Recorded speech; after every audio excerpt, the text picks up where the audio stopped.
Hey there guys, my name is Marcus, and in this video I'm going to compare Wix with WordPress. And the first thing I'm going to compare are the main advantages and disadvantages I see in both. Then I'm going to compare pricing plans, and then I'm going to show you main features like what you can actually achieve with WordPress and what you can achieve with Wix. So let's start. The biggest difference I see in Wix and WordPress is that WordPress is an open source, that you can add there anything you want. I will explain it through the pane. Let's say that Wix is a house, right? In Wix, you're gonna have everything under one roof.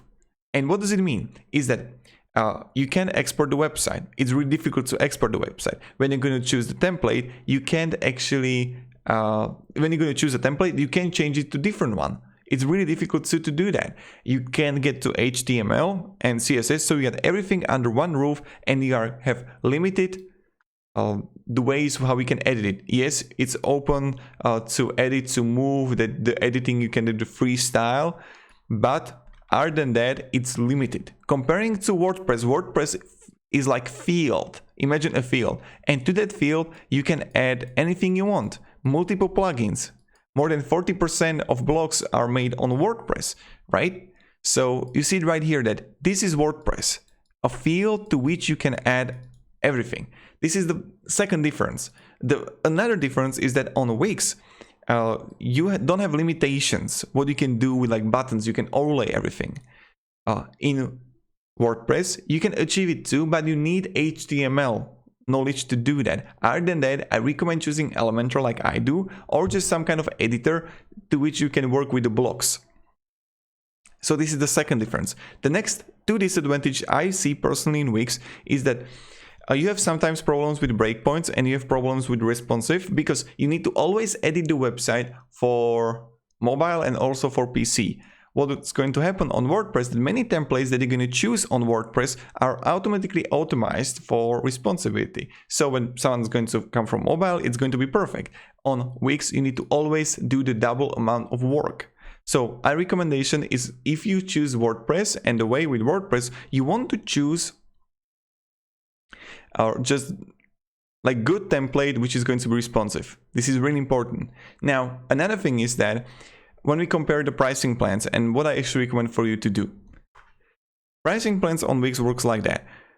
You have on monthly basis website plan, which is like $12.50, $24.50, or business e-commerce plan. It depends if you want to sell the products. But my recommendation is, I wouldn't personally prefer selling products on Wix. I would definitely choose WooCommerce on WordPress, or choosing Shopify, only because it's going to be much more effective for you in the long term if you want to combine it with the blog, and if you want to add 50, 100 products or something like that. WordPress is going to be much better. Also, because another thing is that, okay, it's a little bit more difficult to master WordPress, but in the moment when you're going to have built up everything and you're just going to continually adding blogs, it's going to be much more effective, and it's not going to get overwhelming. And this is how I get to the pricing plan of WordPress. There is no pricing plan in WordPress. It's free, but it's not free. So the first thing, you need to pay for the domain and hosting. So when you're gonna choose SiteGround or Bluehost, etc., you're gonna pay money there. Then you're gonna pay also money for Elementor. There's $50 a year. And now let's say that I'm going to pay for Business Unlimited, that I want to build an e-commerce store. That's 25 euro. So that's what? In a year, that's 300 euro I would pay. That's $400 or $350. And this is similar price that you would pay if you want to have everything covered up in WordPress, or even less. So this is the biggest difference, is that in WordPress you need to pay for domain, for hosting, you need to choose the right hosting, then you need to connect the WordPress and WooCommerce, build the website, and in Wix you can do everything just straight away. So it really depends what do you actually want. So if you want to build a website on a Wix that you don't want to care about the domain, you don't want to care about the hosting, and you don't really care about, you want to just have everything under one roof, choose Wix. But if you want to play around with everything, you can choose WordPress. Now let's go further when I compare pricing plans to the templates. You got plenty of free templates on WordPress that you can use. My recommendation is using Astra.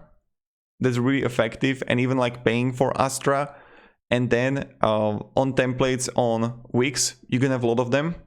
But I think the WordPress is winning here because WordPress has been here for a long time and there are plenty of templates that you can use and plenty of companies are still making templates. So you can always find for specific business the template you actually need. So that's a huge thing. Now WordPress is winning here. When I compare the apps and what they actually offer, again, WordPress is winning only because you can get so many plugins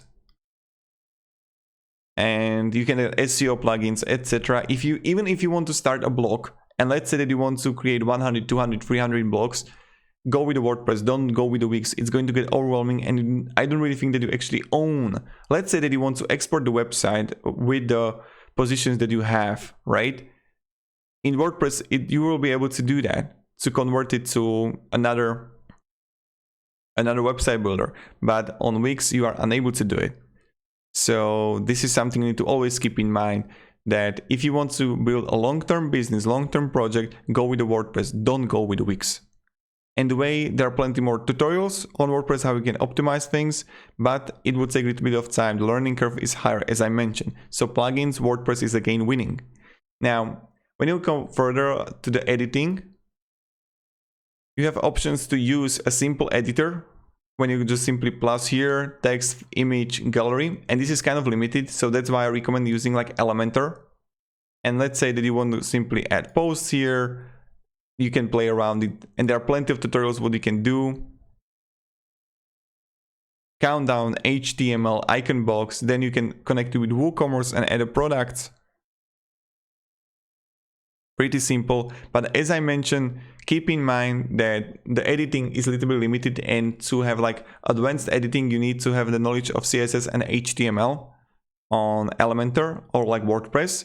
On Wix, on the other hand, you just simply click add here, you can add button, gallery. It's more prettier to edit in Wix, but I don't think that I would possibly use that, right? You can add bookings, even store here. That I recommend like finding some kind of tutorial on WordPress if you want to choose WordPress and do it that way. Then you can simply add settings, products. But WooCommerce, it's much better for if you're gonna have like more products. Let's say that you want to have just a simple website with a 2 product. Wix is going to be amazing for it. Okay, 3 products, website, I'm a yoga teacher, I'm selling my services. I would choose Wix. Like personally, I would just choose it because it's going to be linked on it's going to get linked on WordPress, it's going to get linked on, I don't know, not WordPress, but Instagram, Facebook, YouTube. In that way, Wix is enough. I really think so. But other than that, I don't know. The next thing are blogs. You click here, my blog, and you can simply create posts on Wix, but it's really limited comparing to WordPress plugins of blogging. So that's pretty much it.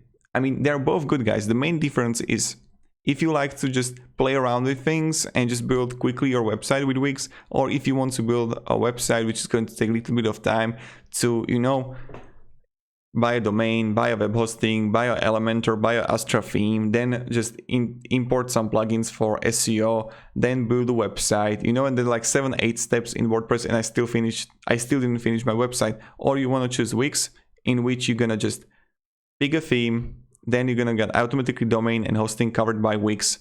You're just gonna build a website. You need to have responsibility and everything figured out, so you need to do double editing, but that's fine.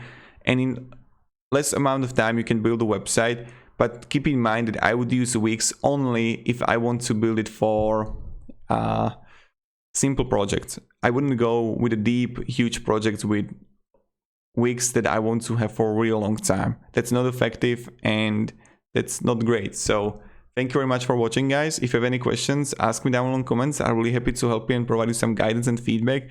Also, what you can do is let me down below in comments what kind of project are you going to build, what kind of business you want to build, and I'm going to give you advice what you should choose and in what way you should go. So thank you very much for watching, guys. Have a great day and goodbye. See ya.